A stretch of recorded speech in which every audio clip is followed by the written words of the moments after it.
Apakah keyakinan manusia terhadap Tuhan benar lahir dari pencarian kebenaran, atau hanya kebutuhan batin yang terpendam, yang tak pernah benar-benar selesai? Itulah pertanyaan mendasar yang diajukan Sigmund Freud dalam karyanya The Future of an Illusion. Sigmund Freud adalah seorang bapak psikoanalisis, ilmuwan yang percaya bahwa perilaku manusia ditentukan oleh konflik antar keinginan, moral, dan kenyataan. Dan dari sinilah ia memandang agama bukan sebagai wahyu, tapi sebagai produk dari gejolak batin manusia. Bagi Freud, agama adalah ilusi. Bukan karena agama salah, tapi karena agama lahir dari hasrat manusia yang terdalam.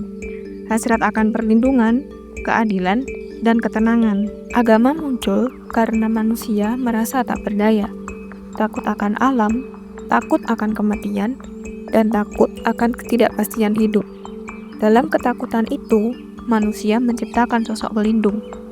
Seseorang yang maha kuat, maha tahu, dan maha penuh kasih sayang. Seseorang yang seperti ayah.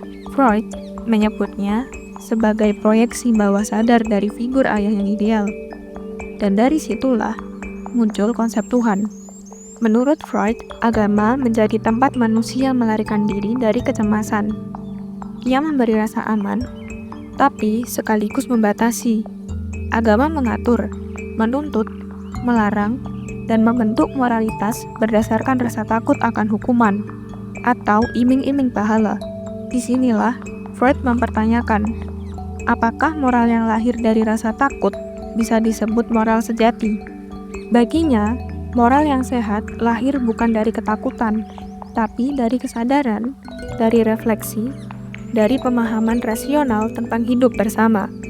Karena itu, Freud menyarankan agar manusia belajar melepaskan diri dari agama sebagai sumber moral, bukan untuk menghancurkan agama, tapi untuk mendorong manusia agar tumbuh menjadi lebih dewasa secara psikologis dan lebih jujur dalam menghadapi kenyataan.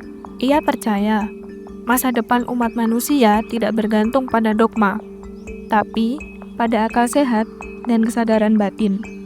Namun, disinilah letak kontroversinya. Karena Freud melihat agama dari satu sisi saja, yaitu sisi psikologis, ia mengabaikan dimensi lain yang tak kalah penting, spiritualitas, sejarah, komunitas, bahkan makna eksistensial. Agama bukan hanya pelarian, tapi juga sumber harapan, makna hidup, dan kekuatan moral. Di titik ini, kita bisa menyimpulkan satu hal. Freud bukan musuh agama, tapi cermin yang memaksa kita bertanya, mengapa kita percaya?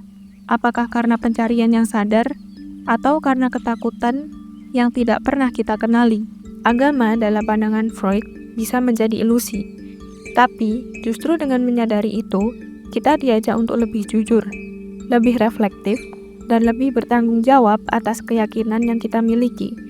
Karena keyakinan yang dewasa bukan hanya yang teguh, tapi yang juga berani bertanya. Tulis komentar kalian. Sekian, dan terima kasih.